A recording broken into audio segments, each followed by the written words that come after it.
There are as many people who embark on a journey with a dream as there are people who choose to remain behind.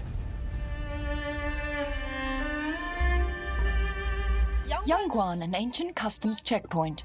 A countless number of unsung heroes are the support behind the longest land journey in history.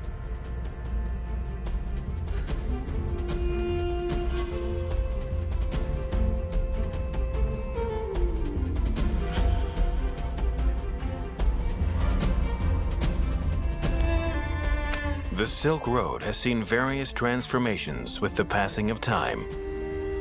Yet the excitement that is found on this road remains to this day. This is a new Silk Road, the unfolding of a new story on the Silk Road.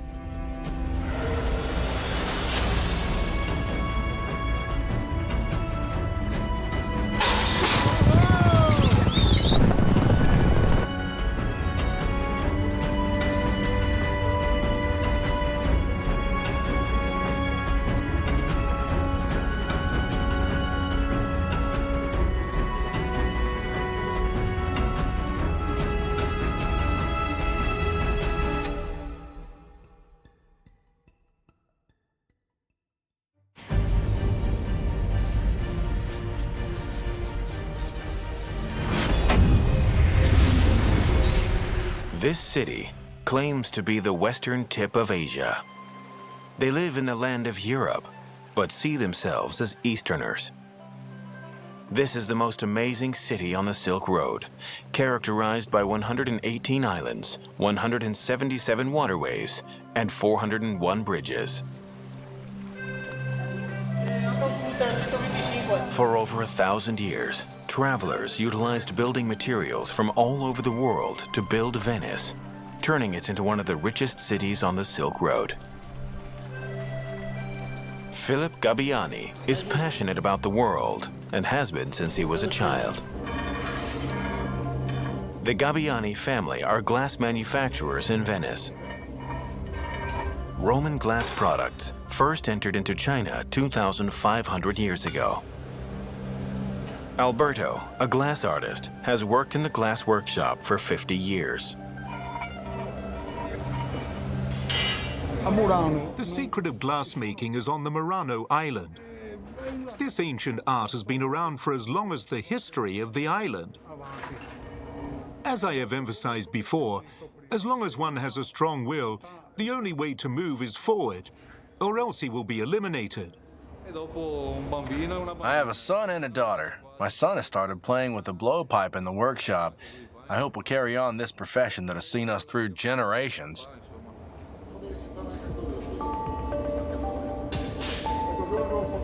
The world's best handmade glass comes from this little workshop. This accolade is enough reason to make Philip proud. However, as the third generation of the Gabbiani family, Philip is considered a traitor. He has his own plan for the future. And in Venice there was a market, we call a Chinese market. And so I asked my father, I still remember the day in which I went to the Chinese market and asked my father to buy me the first chopstick of my life. I still have it. And I started to use chopstick when I was 6 years old. And I insist to eat chopstick for a long time. When Philip was 9 years old, his parents bought a house for use as a family business office. On the opposite side of the narrow canal is Marco Polo's house, the most famous character in Venice. And I remember that when I was a kid, I was 10 years old, I wrote my first book, was the Million of Marco Polo. And I started, of course, being a kid, it was like to read a fairy tale. And so when I was really a kid, I started to have this dream about China, this curiosity about it. This is the home of Marco Polo, Marco Polo's former residence. The legendary Marco Polo traveled from the western tip of the Silk Road and arrived at its eastern tip. After 25 years, he miraculously returned to Venice.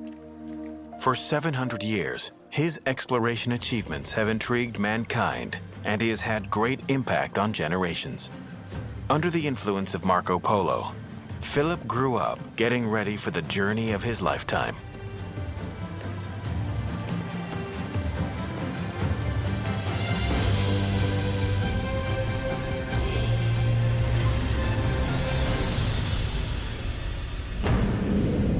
It may be a short distance on a map, but the actual journey spans across thousands of miles. In Kyrgyzstan, a third of the land has an altitude of over 3,000 meters. The origin of the Talas River can be traced to Tian Shan Mountains. In this region of Central Asia, the valley is the road.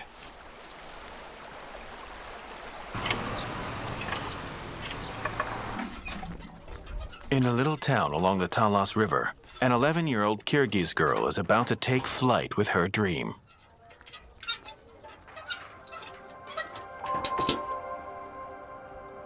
The long-awaited summer holiday has finally arrived. Na Saipu will be leaving home for the first time. Na Saipu will be accompanied by her younger cousin. Their destination is Muraliev, 100 kilometers away. Do you have any tickets? Where to? To Muraliev. How many tickets? 2 tickets. Here's a ticket for you, and another for you. Na Saipu is going to earn her very first salary with her own labor. Kyrgyzstan is a young nation. It gained independence and became a republic about 20 years ago. That happened before Na Saipu was born. This road is part of the ancient Silk Road. Just like dream makers 2,000 years ago, Na Saipu is looking forward and bracing herself for the journey.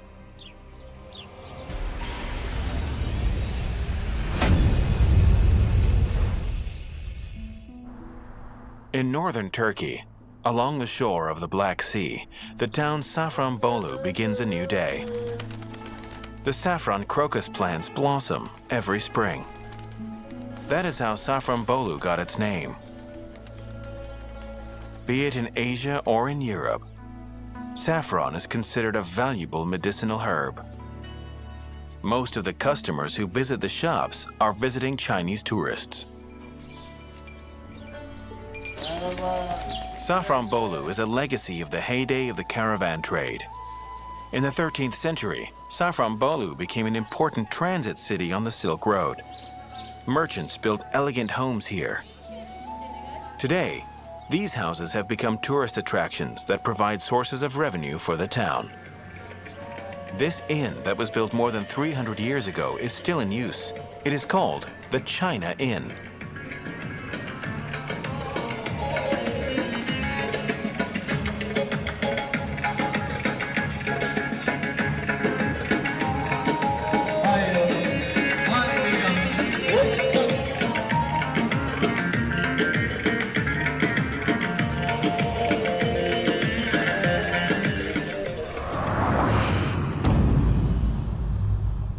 Gansu, China, is located 60 kilometers away from the Gobi Desert in Dunhuang. An archaeological discovery is about to reveal one of the ancient Silk Road's secrets. Remnants of ancient beacons provide directional guidance. In 1987, archaeologists searched along the path in pursuit of archaeological remains.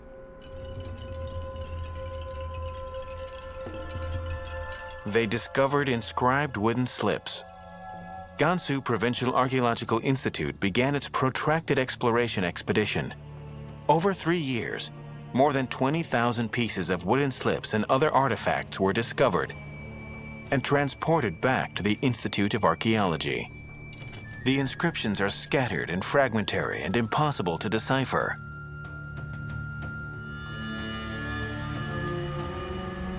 Finally, the most valuable piece of inscription emerged. A major discovery of Chinese archaeology is the Xuan Chuan Home, a huge inn during the Han Dynasty.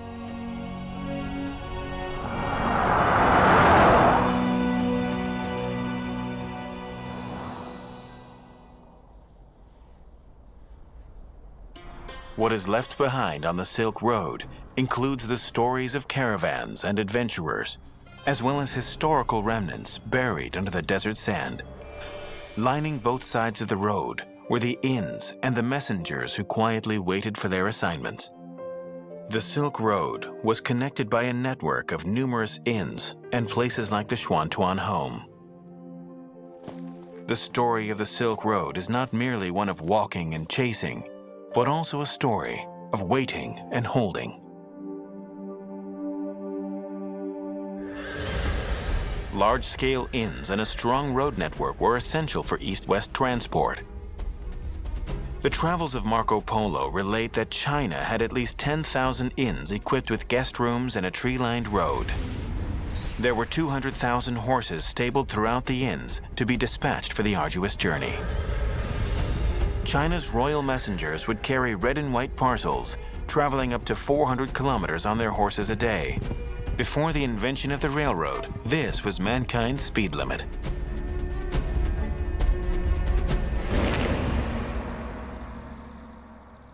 The postal system of today closely resembles the functionality of ancient inns. Postal sorting is the busiest late at night. Like before, red and white packages remain a mark of express mail.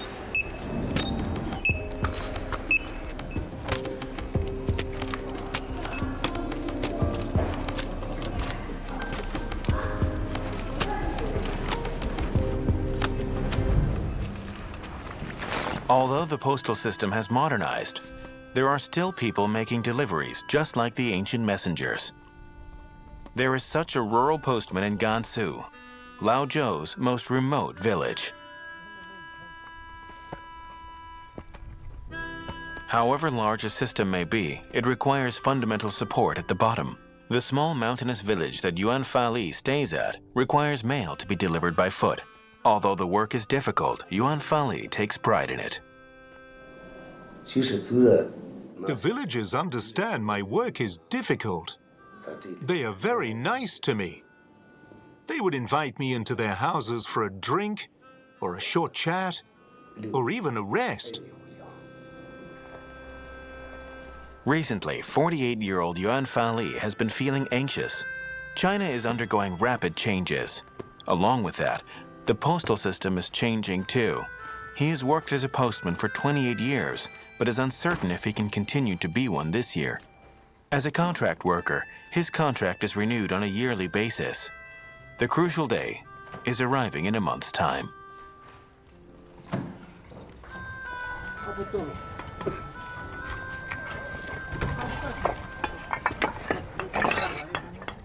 With more advanced modes of communication, the mail business is largely left to the delivery of newspapers and business correspondence. This was not always the case.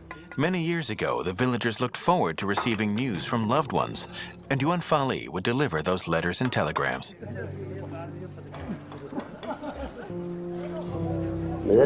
At that time, I felt proud wearing the green-colored postman uniform.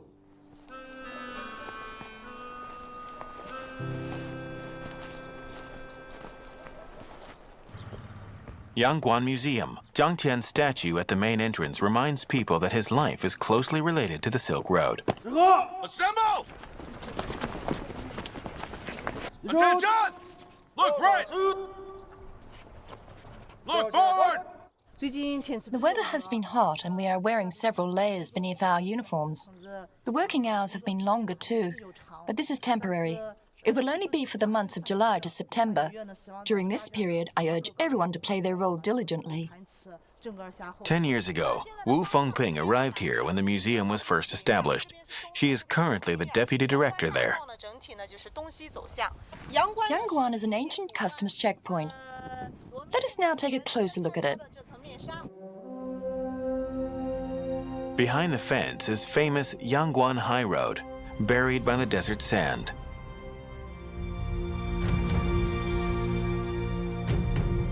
An important military site 2,000 years ago, there is only half of a beacon left behind.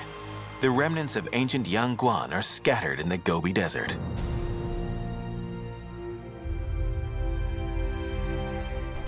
Placed on the desk are different versions of travel passes in different eras. Round poplar wood passes cost 30 yuan.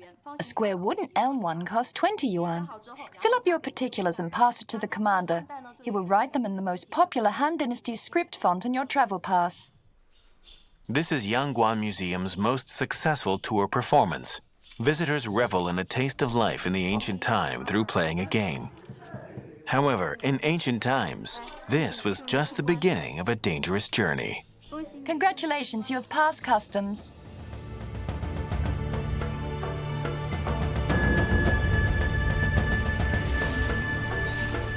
The inscriptions on the wooden slips indicate the Xuantuan home existed for 218 years.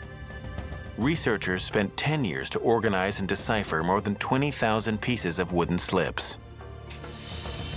According to the inscription records and archaeological field survey, archaeologists managed to restore the building structure of the Xuantuan home.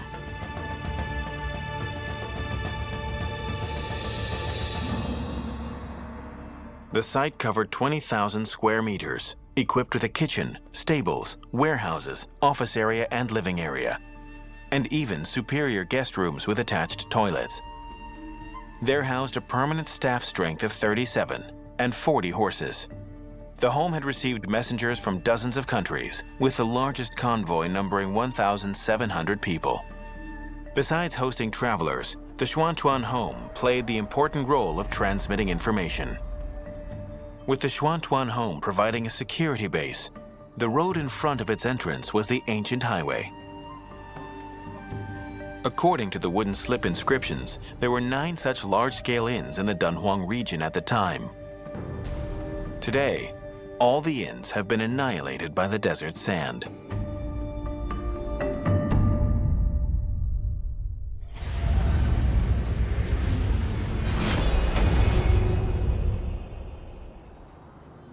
The glory of ancient Rome is still prevalent in modern Italy.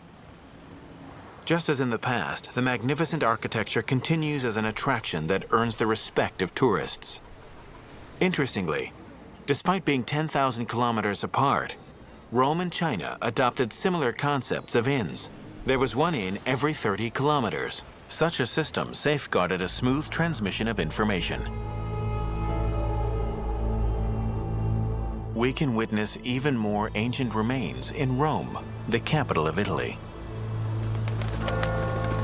Appia Avenue is the world's first man-made road built in 312 BC. Here was the starting point of military expeditions. Here was where Christianity was introduced to Rome.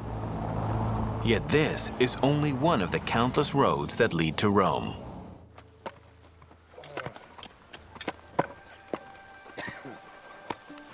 The village where Yuan Fali stays is merely separated by a mountain from Lanzhou city. Yet this village houses the poorest people. In recent years, the planting of lilies has led the village to a turning point. Yuan Fali's wife's lily crop generates an income of over 10,000 yuan at harvest.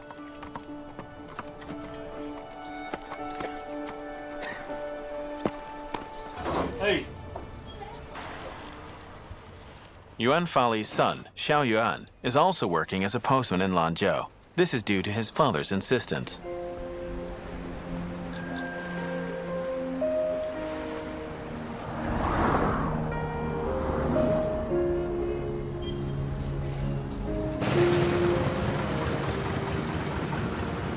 Xiao Yuan's outstanding performance at work has earned him several accolades. However, he does not think this will be his lifelong career. Lanzhou is the crossroad between eastern and western China. This is where opportunities and dreams are born. Come here for dinner! Since the ancient times, countless travelers have left their footprints here. Xiao Yuan hopes one day he can begin a new life and dreams of something greater. The postmen are mainly in their 40s and 50s. There are 6 younger men in my unit. The veterans continue doing what they have been doing. These days, Yuan Fali travels by motorcycle. Although there is a 20-kilometer stretch of mountain path that is only reachable by foot, the majority of the village is now accessible by motorcycle. Where are you going? The farthest Yuan Fali has traveled for work is 96 kilometers.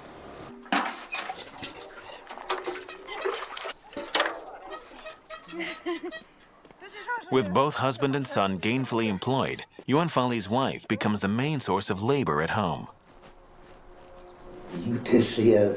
I have devoted more than half my adult life to providing postal services.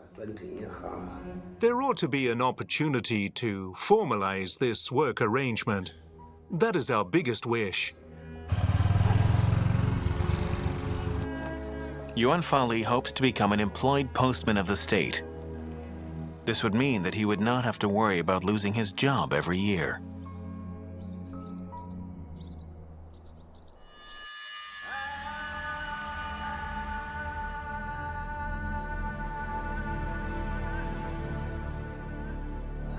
To the west of Yangguan is Asia's largest desert hinterland.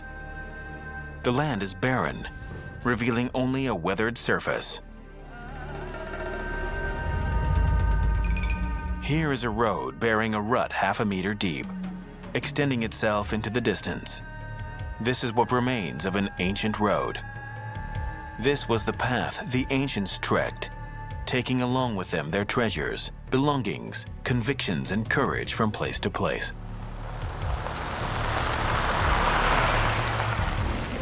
Lop Nur occupied an area of 20,000 square kilometers at its greatest. With a narrowing lake surface area, it is leaving a huge scar on Earth. It is considered a dying sea.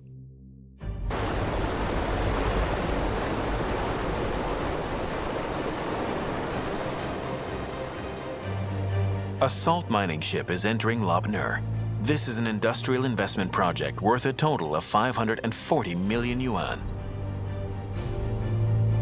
The surface of Lop Nur has completely dried up, but few people know that under its desolate surface is buried a huge salt lake. A population of 1,000 live in the hinterland of Lop Nur. They are constructing the world's largest potash production base.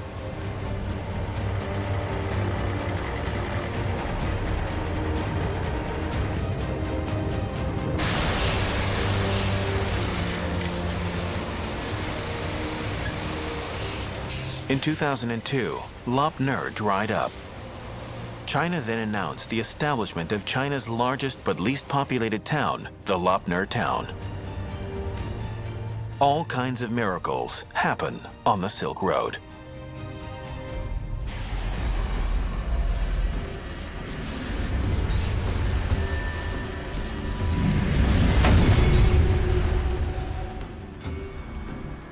Shanghai, located in eastern China, is creating miracles as well. Within a decade, Shanghai has become the world's most densely populated high-rise city.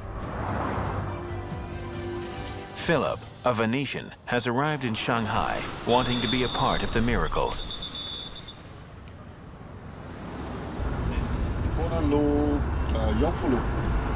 It was incredible. So the entire Shanghai rise up per 32 in 10 years. So they built 8,000 towers from the day in which I come the first time and the day I come back after 10 years. And it was amazing. I cannot recognize anything anymore. 21 years ago, when Philip was studying building construction in the University of Venice, he took a 3-month sabbatical to travel in China. His aim was to visit the ancient inns on the Silk Road.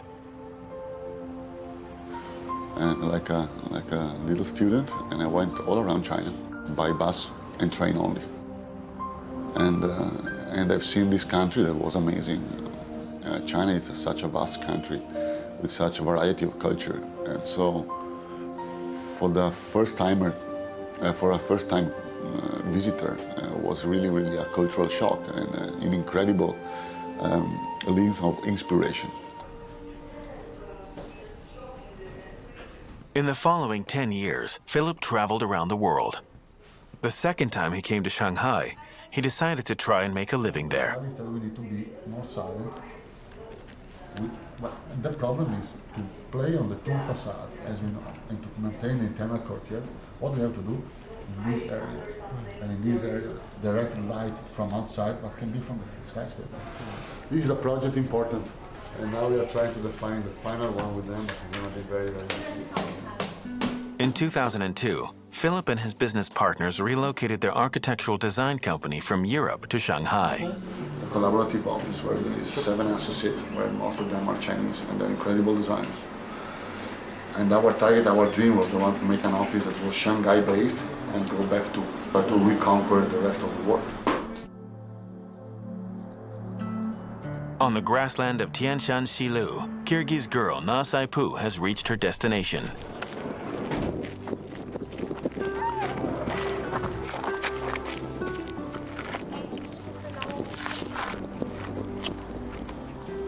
Did you enjoy yourself?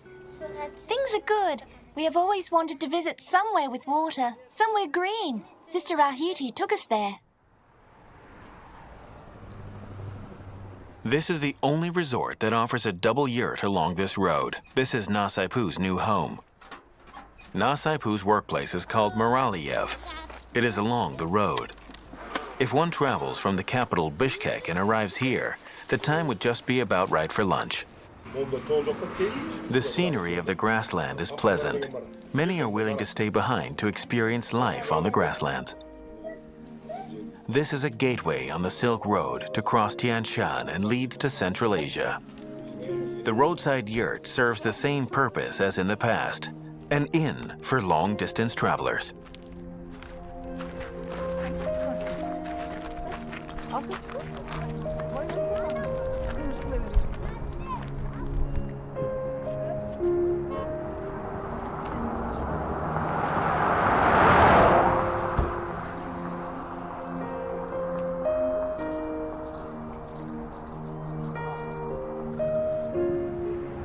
Kyrgyzstan has verdant alpine grasslands with vast pastures and herds of horses.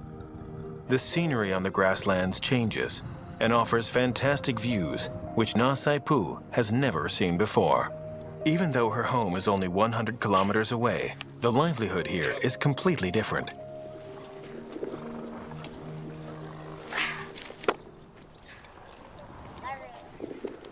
To Na Saipu, who grew up in an agricultural environment, the real test is yet to come. This mare has just given birth. The worker has to hitch the pony before she can milk the mare and release the pony after her work is completed. These actions have to be repeated many times a day. Na Saipu wishes she could help out as soon as possible.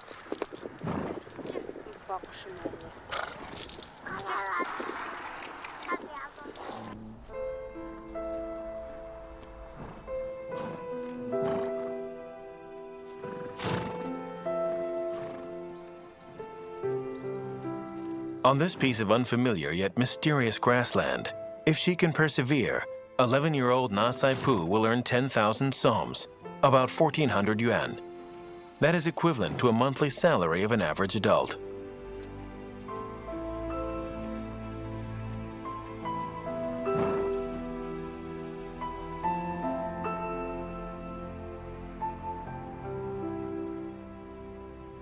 Every girl on the grassland has her unique path of growth. Today is the 24th birthday of Kazakh girl Nini. She hopes to leave something memorable for herself. Nini had dreamt of becoming a host or an actress. But after graduating from college, she followed her parents' advice and returned from Urumqi to her home in Yili. Nini has put on her wedding costume, which her mother has specially made for her. It is a Kazakh traditional costume.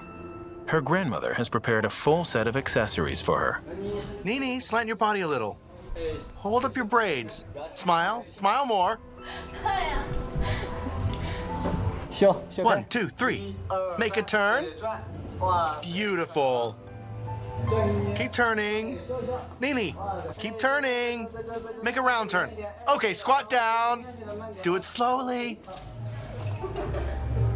Look at me. You're doing very well. Slant your body a little.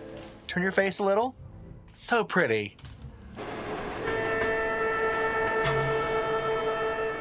This is an ancient road, but it is also a new road. The distance on Earth makes traveling necessary. Philip lives on the extreme ends of the road.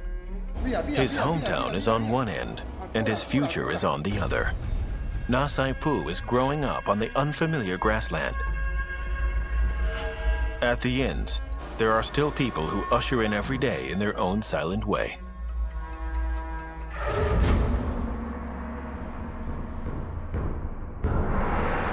San Weishan and Chilean mountains are always dry, windy, and desolate.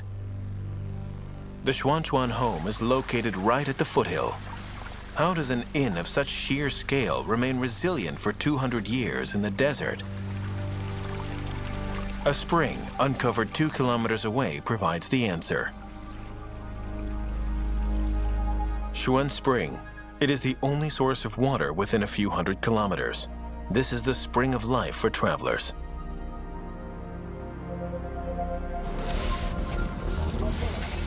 It is 8 in the morning.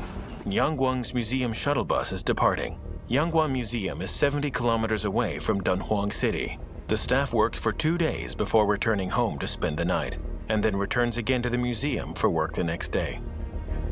They are called the pioneers of Yangguang, as they are the first people to open up the city's tourism at this once deserted place. When the museum was established 10 years ago, Wu Fengping came to work as a commentator after her graduation.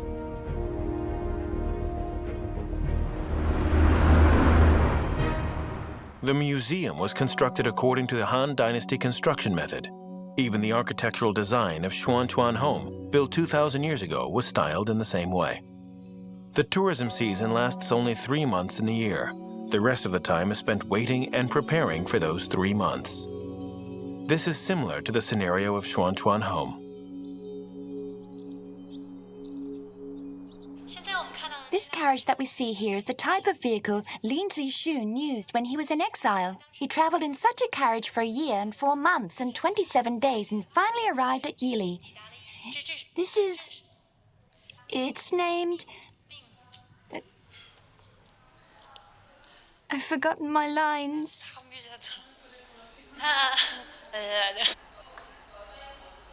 Nini found a job 2 months after her graduation. She has become a commentator at a memorial, just like Wu Fengping a decade ago. Today, she is nervously preparing for her first commentary.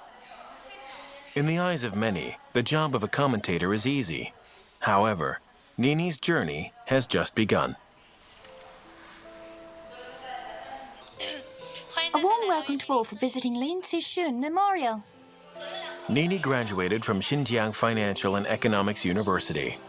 Beside Kazakh and Chinese, she is also fluent in English and Russian. She has never thought of becoming a commentator. However, this is a milestone for her to become independent financially.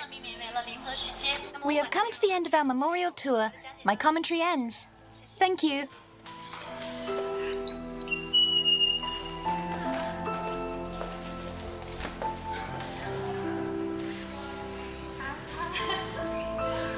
How have I performed? My face is hot. Oh, calm down.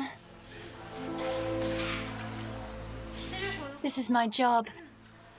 It is relaxing, but I've heard I may contract pharyngitis if I continue talking for an extended period of time.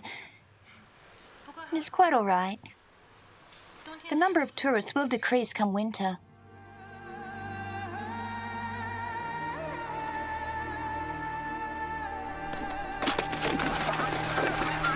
The grassland ushers in the most beautiful season in July. The photography studio has invited Nini to pose for some pictures for a window display. Yili is a Kazakh autonomous prefecture. A Kazakh model is the ideal choice for advertising purposes. Guotao, look into the distance. Nini, you do the same. Nini, stretch your chin a little. Your face is to look a little softer. Smile a little more. The scenery along the Silk Road changes, just like the different livelihoods of people. With the passing of time, mountains and rivers transform, and dynasties change. Each individual's emotions, as well as his dreams, provides the most touching memories on the long journey. The Gobi Desert, about 100 kilometers away from the Xuantuan home. Operations at Liugo train station run like clockwork. Sun Yanzhong, 45. He has worked here as a station attendant for the past 25 years. There are no residents in the vicinity. It is desert all around. When I was stationed at Urumqi, it was the same situation there. A small station like this has hardly anything. There's no one in sight within a perimeter of 100 kilometers. Lanqian Railway is the only gateway that links the mainland to Xinjiang. It is a part of the Eurasian Continental Bridge. It is the modern transport on the Silk Road.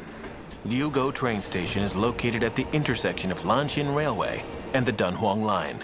Even so, it is only a fourth-class station. The next train is arriving. Pull up at Power Station 8111, Liuguo Station, track number 5. The station has 10 staff divided into 2 groups, changing shift every 8 hours. They have to wait for each passing train.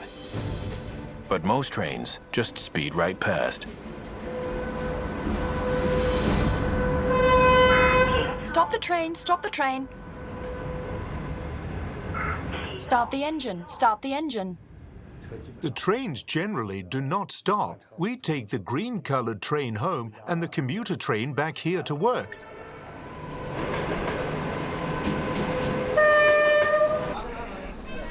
This green-colored train stops at every station. It brings fresh vegetables and food to the station. The railway station staff rides it home for a day off every 4 days. In recent years, there is a large logistics base being built in the vicinity. The construction workers become the new passengers at this railway station.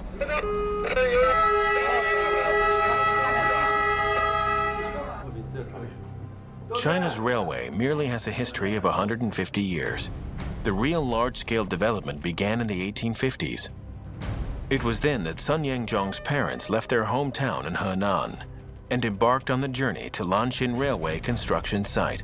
Like many other railway workers, they moved west following the construction of the railway. A few children would play catching and end up on the train. They would alight at some station and find their way back on another train. On the Silk Road, it is heroes like Marco Polo that people remember. The neglected ones are always the people who function as cornerstones, supporting the fundamental operation of the same road. Among the piles of wooden slip inscriptions, a name, Light, appeared 150 times. If this name refers to the same person, he would have worked in the Gobi Desert for 40 years consecutively. Light was a junior book attendant, recording the number of passengers passing by the Xuantuan home and the daily accounts. It is such written records that led us through life 2,000 years ago and unlocked the secrets of the inns.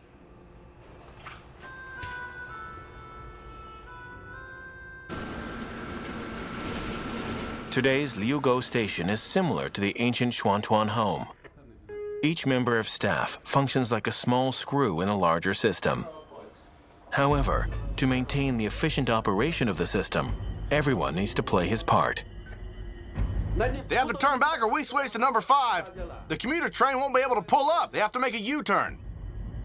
On the neighboring track, a cargo train loaded with steel has been scheduled to pull up next to a train loaded with liquefied petroleum gas. Should there be a collision, there could be a terrible explosion. That will not do. Let's issue an order to do a track switch. That is probably too late. That may affect the train pulling up. It will be all right if we can switch the track. Every movement in the control room has to be progressively reported, and communication must be maintained at all times with train stations in both directions, as well as the train in operation. With modernized management systems, the probability of error is minimal. However, each component has an impact on the overall safety of the railway. A train is pulling up in 40 minutes. It carries about 1,000 passengers. There is not enough time for the station managers to reassign the order of arrival.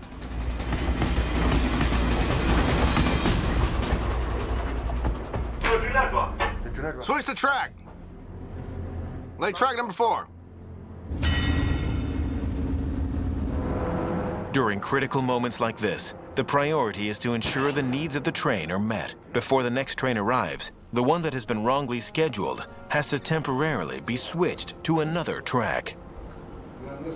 There is only one railway station at Urumqi. All Urumqi-bound trains have to pass by the station.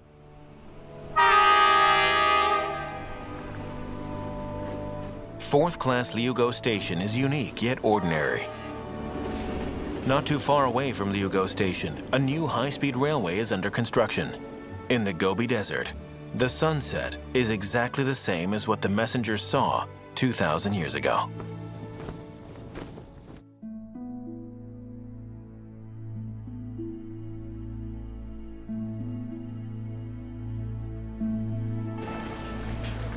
"700 years ago, Venetian Marco Polo returned home with Oriental treasures and became the legend of the Silk Road.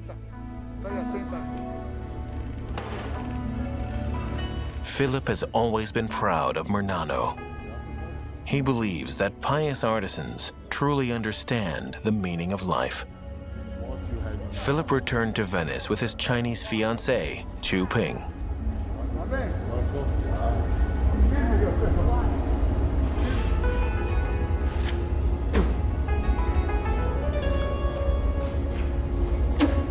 Keep blowing. Continue to blow. Use your hand to feel it.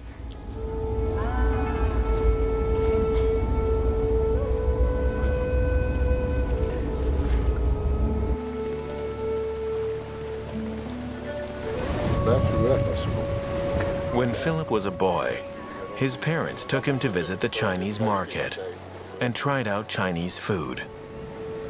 In fact, Philip has never felt that he was very far away from China.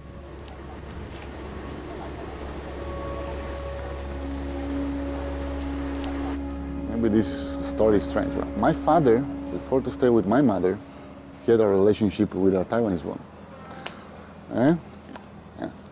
And so there is kind of interest common in our family. Marco Polo spent 25 years to make a round trip from Venice to China. Today, one can witness the different livelihoods of both regions within a day. No matter how carefree life seems in Venice, Philip knows that he belongs to Shanghai. I'm born here and I live around the world. I miss this place so much. And now I'm gonna get my family with my wife. And we strongly want our kid to born here in Venice. Also because Venice is losing the citizens. And but Shanghai at the same time give you the perception of what is today and tomorrow and what's gonna happen and the excitement of doing things. In 2004, Philip accepted a project to design the restoration of a building on the Shanghai Bund. After the restoration, the building's interior sees Greek marble columns paired with Italian white marble floor tiles, as well as Gabbiani-made red glass chandeliers. Philip has used his ideas to remodel the Shanghai from 100 years ago. And now finally this is happening because finally working based in China and in Shanghai, we make made in China at international top level and we export in the rest of the world. Kyrgyz grassland.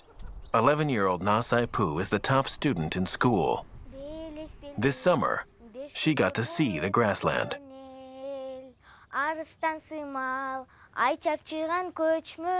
She She has a long journey ahead of her, But Na Saipu has made her first step towards independence. Mana sulu, Kırgız elden jelegi.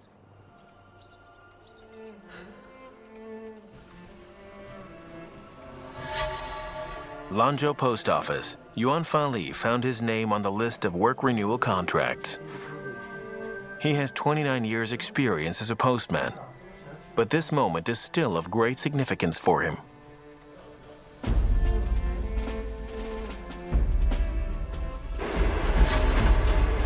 After working for 4 days, Sun Yan Zhong is taking the train home.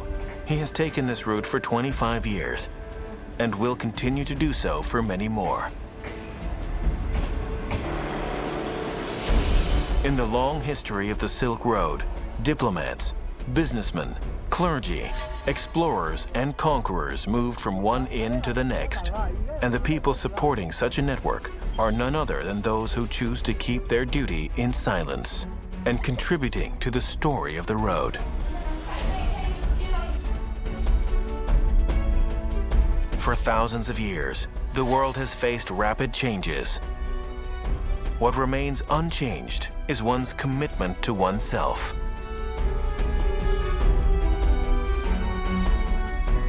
Xuan Spring is a story of 2,000 years ago. Today's high-speed travel no longer requires roadside springs. But no matter how far one travels, one's need for a watchover and a home full of vigor can never be dismissed.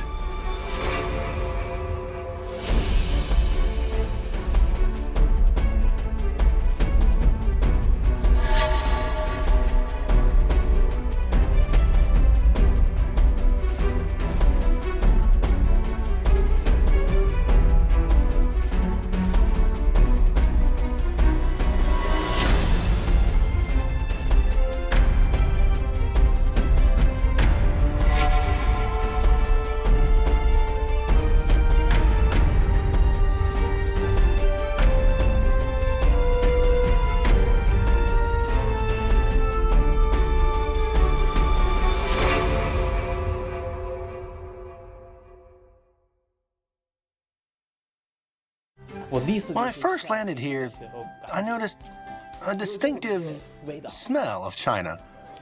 I have a feeling of home.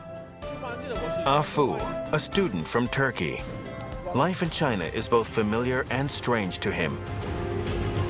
A countless number of people look to tradition as a source of strength. Please watch The Silk Road. The Journey Goes On. Episode 4, Continuity, Searching for the Power of Tradition.